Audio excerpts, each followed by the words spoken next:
The Edmonton Oilers have met their match for the second round and are set to play the Vancouver Canucks. And what a match and a series that is going to absolutely light the Canadian hockey world on fire. And I gotta say, I'm very excited for this series, but many people think the Oilers may struggle against the Vancouver Canucks. For this reason, I'll be talking about in this video. But the Oilers have also made a lot of roster moves that we're going to be talking about here, as well as the key to what may help them win this series from what we have seen as of right now. But before we get into all of this news, we notice that 97% of you guys watching right now are not subscribed to the channel. If you're looking for a spot to get all of your Edmonton Oilers news, you're in the right spot. Make sure to hit the sub button, join us here as we cover this Edmonton team throughout these playoffs and into a very exciting offseason. But like I said, let's just straight into the first topic here, which is the Oilers may struggle versus the Vancouver Canucks, according to some people. However, I am not one of those people, but a lot of word has been spread about this. Maybe the Oilers are going to struggle against the Canucks due to their season series of, against the Canucks this season. But I'm going to first pull up this. The release from the Oilers on NHL.com. They're going to face the Canucks in the second round of the playoffs. I'm sure as just about every single one of you know. Edmonton will go head-to-head with their Western Conference Canadian rival in round 2 after the Canucks scored a late goal to eliminate the Predators with a 1-0 shutout victory in Game 6 on Friday. I'm sure many of you, if not all of you, were watching that game to kind of get a hint at what we may see here in Game 1 of this first round. But a lot of people think because of this right here, that the Edmonton Oilers will struggle versus the Vancouver Canucks. But I'm here to say, I don't believe that. And I have some reasonings here that I will get to in a moment. But the Edmonton Oilers this season are 0-4 against the Canucks. However, as you can see by this screenshot, a lot of those games were when the Edmonton Oilers were starting to, or in the midst of their struggles, and won late in April. You know, a 3-1 loss to the Canucks. Canucks are a good team. I don't think that matters too much. And those early 3 losses were when the Oilers were struggling a lot and the Canucks were very, very good. So it kind of made sense at that point of the season. But we know that this Edmonton Oilers team is a very, very different team from what we had seen during those early games.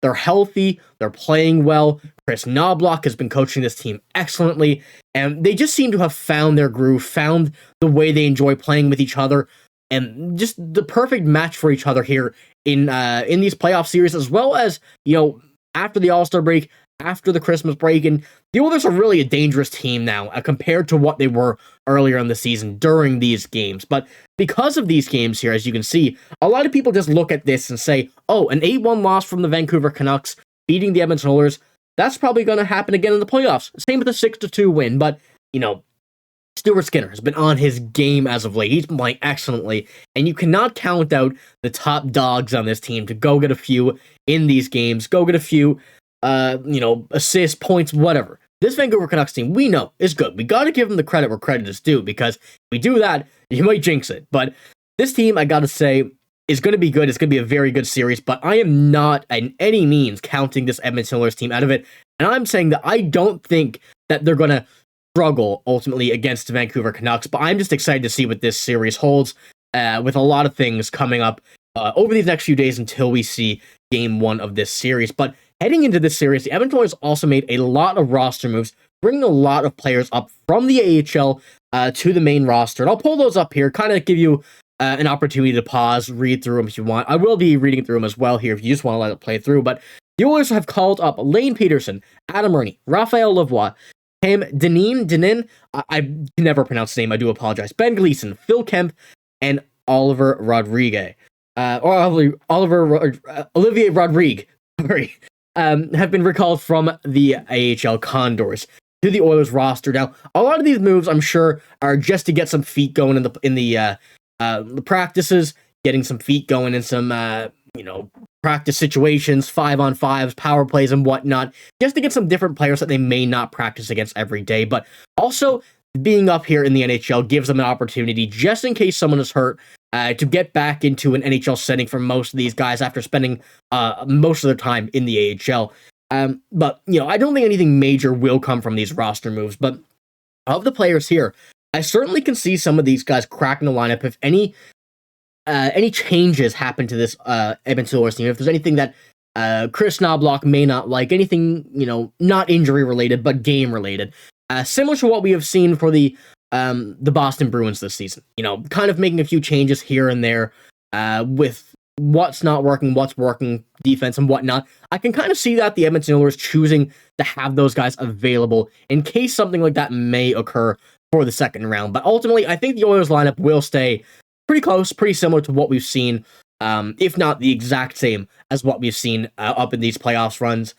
The LA Kings, still, no easy feat. We've seen what this team could do against an LA Kings team, but a very different style of matchup against the Vancouver Canucks. And they may choose to, have a few different style players readily available to jump into a game and if need be. But ultimately, I don't think you see any of these guys here making a huge impact.